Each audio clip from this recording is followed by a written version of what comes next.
syariat dan hakikat sangat erat antara keduanya. Syariat bisa diibaratkan sebagai jasmani atau badan, tempat ruh berada, sementara hakikat ibarat ruh yang menggerakkan badan. Keduanya sangat berhubungan erat dan tidak bisa dipisahkan. Badan memerlukan ruh untuk hidup, sementara ruh memerlukan badan agar memiliki wadah.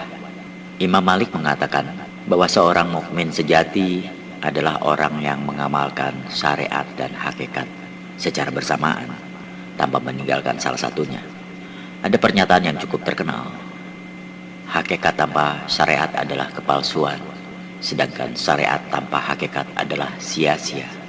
Imam Malik berkata, barang siapa bersyariat tanpa berhakikat, niscaya ia akan menjadi fasik.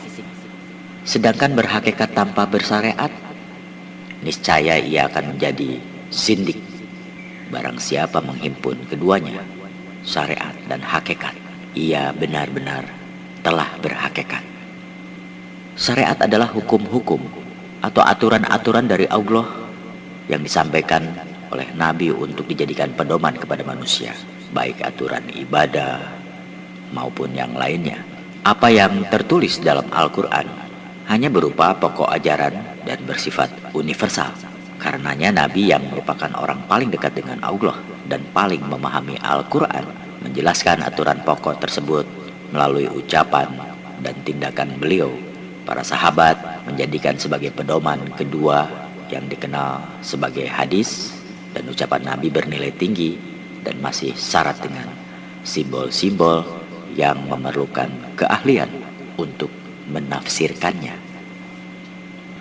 Para sahabat sebagai orang-orang pilihan yang dekat dengan Nabi merupakan orang yang paling memahami Nabi. Mereka paling mengerti akan ucapan Nabi karena memang hidup sezaman dengan Nabi. Penafsiran dari para sahabat itulah kemudian diterjemahkan dalam bentuk hukum-hukum oleh generasi selanjutnya.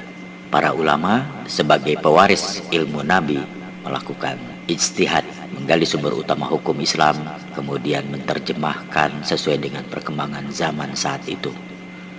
Maka lahirlah cabang-cabang ilmu yang digunakan sampai generasi sekarang. Sumber hukum Islam itu kemudian dikenal memiliki 4 pilar, yaitu Al-Quran, hadis, ijma', dan qiyas. Itulah yang kita kenal dengan syariat Islam. Untuk melaksanakan syariat Islam, terutama bidang ibadah, harus dengan metode yang tepat sesuai dengan apa yang diperintahkan oleh Allah dan apa yang dilakukan Rasulullah SAW, sehingga hasilnya akan sama. Sebagai contoh sederhana, Allah memerintahkan kita untuk sholat, kemudian Nabi melaksanakannya, para sahabat mengikuti. Nabi mengatakan, sholatlah kalian seperti aku sholat. Tata cara Nabi yang disaksikan oleh sahabat dan juga dilaksanakan oleh sahabat kemudian dijadikan aturan oleh ulama, maka kita kenal sebagai rukun salat yang 13 perkara. Kalau hanya sekedar salat, maka aturan 13 itu bisa menjadi pedoman untuk seluruh umat Islam agar salatnya standar sesuai dengan salat Nabi. Akan tetapi dalam rukun salat tidak diajarkan cara supaya khusyuk dan supaya bisa mencapai tahap makrifat di mana hamba bisa memandang wajah Allah Subhanahu wa taala. Ketika memulai salat dengan wajhtu wajhiya lillazi fatara samawati wa ardo hanifan muslimah wa ma'ana minal musyrikin. Kuhadapkan wajahku kepada wajahnya zat yang menciptakan langit dan bumi dengan keadaan lurus dan berserah diri, dan tidaklah aku termasuk orang-orang yang musyrik. Seharusnya seorang hamba sudah menemukan channel atau gelombang kepada Tuhan, menemukan wajahnya yang maha agung, sehingga kita tidak termasuk orang musyrik menyekutukan Tuhan. Kita dengan mudah menuduh musyrik kepada orang lain, tanpa sadar kita hanya mengenal nama Tuhan saja, sementara yang hadir dalam sholat wajah-wajah lain selain dia. Kalau wajahnya sudah ditemukan di awal sholat, maka ketika sampai kepada bacaan Al-Fatihah, di sana benar-benar terjadi dialog yang sangat akrab antara hamba dengan Tuhannya. Syariat tidak mengajarkan hal-hal seperti itu, karena syariat hanya berupa hukum atau aturan. Untuk bisa melaksanakan syariat dengan benar, ruh ibadah itu hidup. Diperlukan metodologi pelaksanaan teknisnya yang dikenal dengan tarekatullah, jalan kepada Allah, yang kemudian disebut dengan tarekat.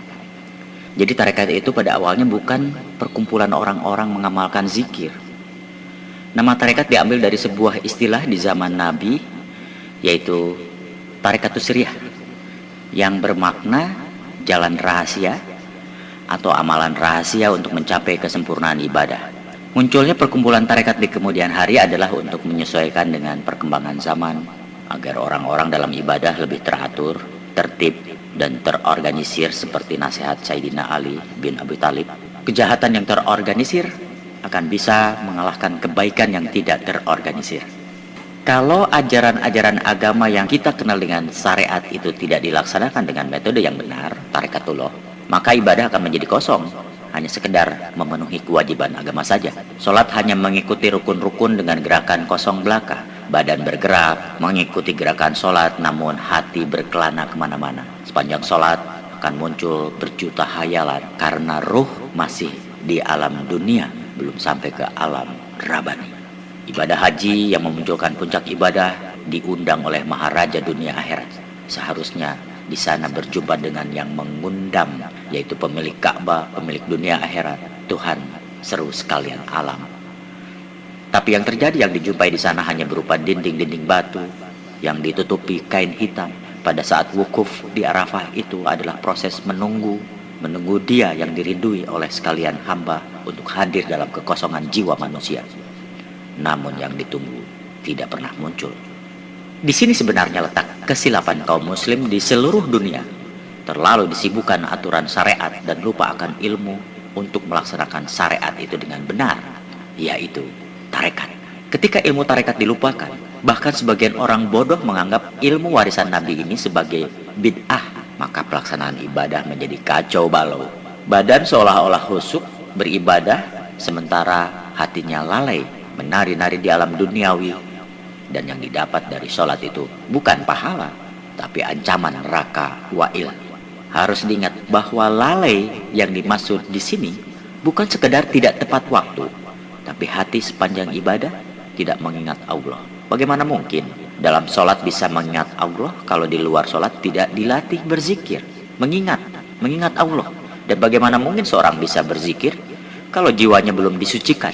Urutan latihannya sesuai dengan perintah Allah dalam surat Al-Alaq. Beruntunglah orang yang telah disucikan jiwanya atau ruhnya, kemudian dia berzikir, menyebut nama Tuhan, dan kemudian menegakkan sholat. Jadi kesimpulannya bahwa sebenarnya tidak ada pemisahan antara keempat ilmu, yaitu syariat, tarekat, hakikat, dan makrifat. Keempatnya adalah satu.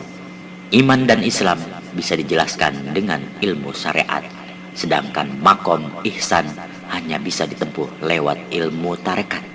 Ketika kita telah mencapai tahap makrifat, maka dari sana kita bisa memandang dengan jelas bahwa keempat ilmu tersebut tidak terpisah, tapi satu. Pentingnya ilmu tarekat sebagai penyempurnaan syariat agar mencapai hakikat dan makrifat.